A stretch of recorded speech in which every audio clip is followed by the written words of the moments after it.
Welcome to the Convention on Founding Principles. I'm former Congressman David Jolly, former Republican Congressman David Jolly, now proudly an independent with no formal party affiliation. Our founders chose a republic because, as Madison wrote, a republic can best discern the true interest of the country and give voice more consonant with the greater good. But what if that's no longer the case? What if we have so undermined our republic that our voices of leadership do not give voice more consonant with the greater good?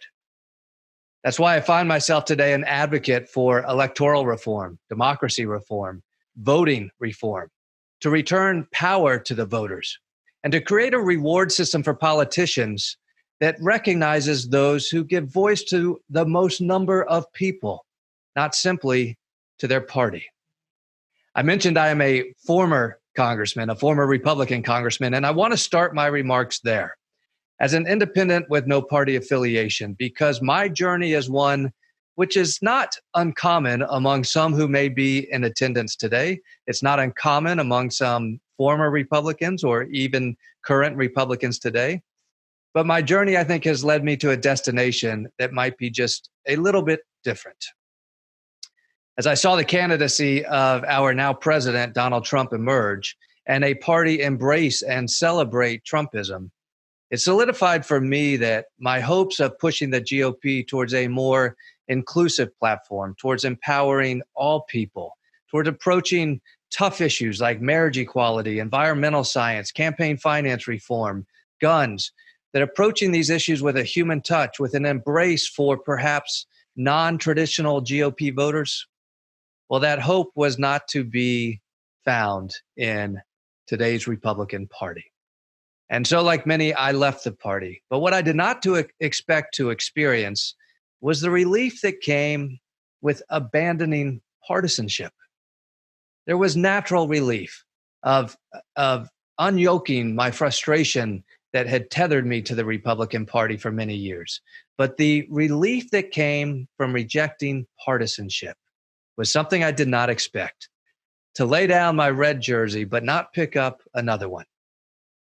Because it allowed me to study the issues with a new perspective. And it affirmed for me that the solutions to some of today's most vexing public policy problems are truly just within reach.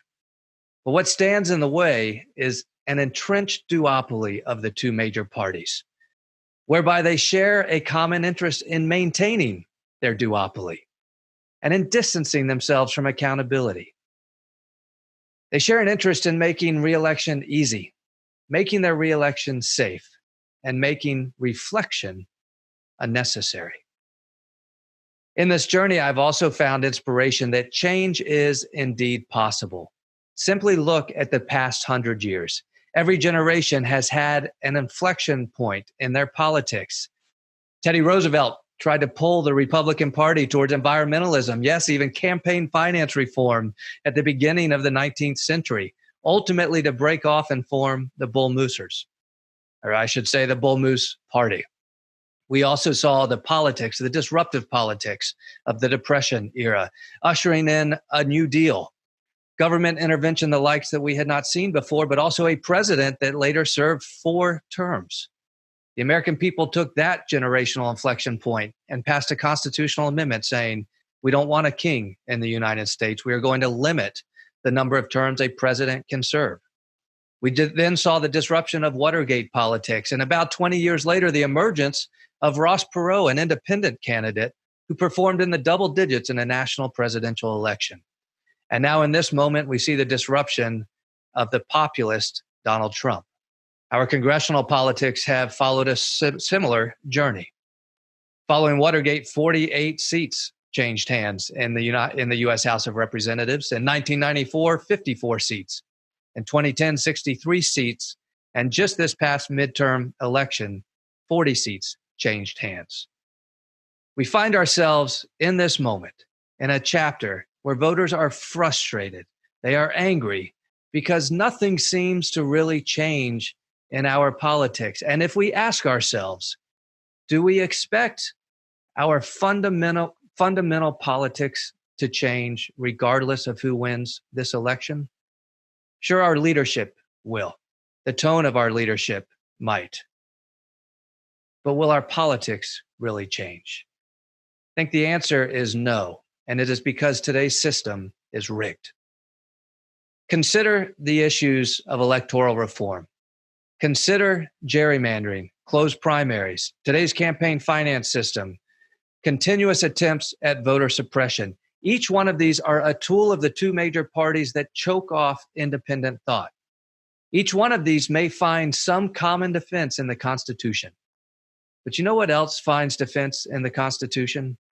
The words of Madison, the words of Jefferson, the warnings of Washington. Electoral reform, voting reform, democracy reform are all validated in the intrinsic powers left to the people in the very writings of our Constitution. Look, the consequences of this doom loop of electoral rigging is obvious. We see it in the service of our politicians every day. To put it another way, our politicians are simply responding to a reward system to ensure they will get reelected, to ensure that they can keep their job. But what if we changed that reward system? Imagine a competing system, one that encouraged a true contest of ideas, that rewarded politicians for the strength of their arguments, not for the strength of their partisanship. I'll offer you three examples. Consider the politics around President Obama's Affordable Care Act, Obamacare. We remember it well. There essentially were three constituencies in the national healthcare policy debate. The first were those that needed additional access, greater access to healthcare. Perhaps they did not have an employer-based plan. Then there was a constituency that needed more affordability. And finally, a third constituency that truly saw disruption as a result of the ACA. Their prices went up. They lost their plan. They lost their doctor. But today's system rewarded Democrats for speaking only to the first two constituencies, those who needed greater access and more affordability. And today's system rewarded Republicans for speaking only to the third. Show me a party that will speak to all three constituencies, and I will show you a governing party for the next 20 years. On the issue of immigration today, one party speaks to border security. The other speaks to the human toll that comes with the uncertainty of one not knowing their ultimate status here in the United States. Democrats are rewarded for speaking to the latter, Republicans for speaking only to the former. Show me a party that speaks to both constituencies, and I'll show you a governing party for decades to come. On guns, let's recognize that the Second Amendment provides a fundamental right, but it is not an absolute right.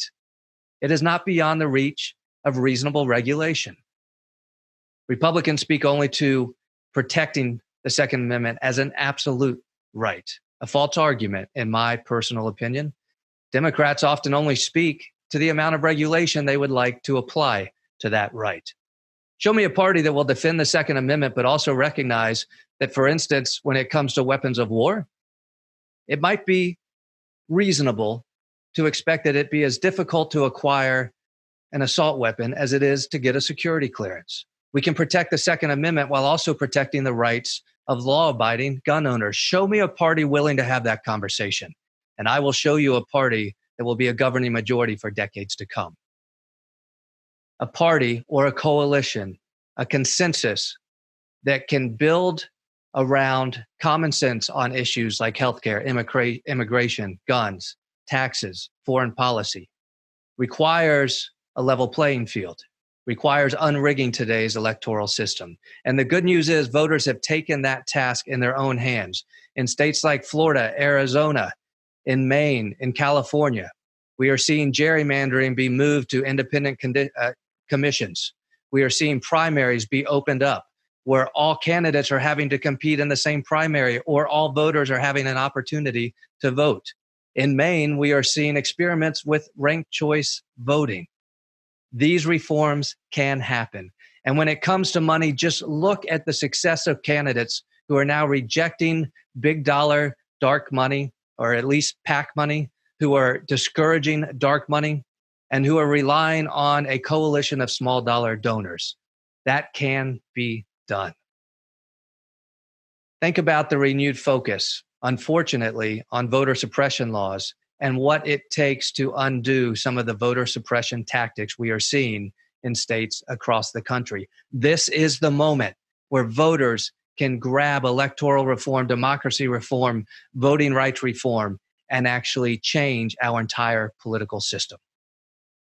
You know, a professor once said to me during a speaking engagement I had, he said, "I appreciate your push for consensus-driven politics, but I want you to consider that I encourage my students that it is right to fight for their convictions. If these are truly held convictions, they are something we should each fight for." That professor was right. But I will tell you that today's system rewards only the fight. It doesn't reward the solutions. It doesn't reward cross-partisanship. Let's create a platform that does that. And that is the key point of electoral reform and democracy reform and voting reform, to reward those who best represent the most number of people, who are authentic in their leadership, who appeal across party lines. Electoral reform, democracy reform, the push for cross-partisanship, very importantly, is not a call for moderation in your ideology. Being a moderate is an ideology, just as being a conservative or a progressive is. That is a conviction held by people. But while this is not a call for moderation, it is a call for a system that rewards cross-partisanship. And that is what America wants today. Madison said a republic will give voice more consonant to the greater good. Let's restore that republic that Madison wrote about. Let's restore that founding principle, because we can do this together. Thank you.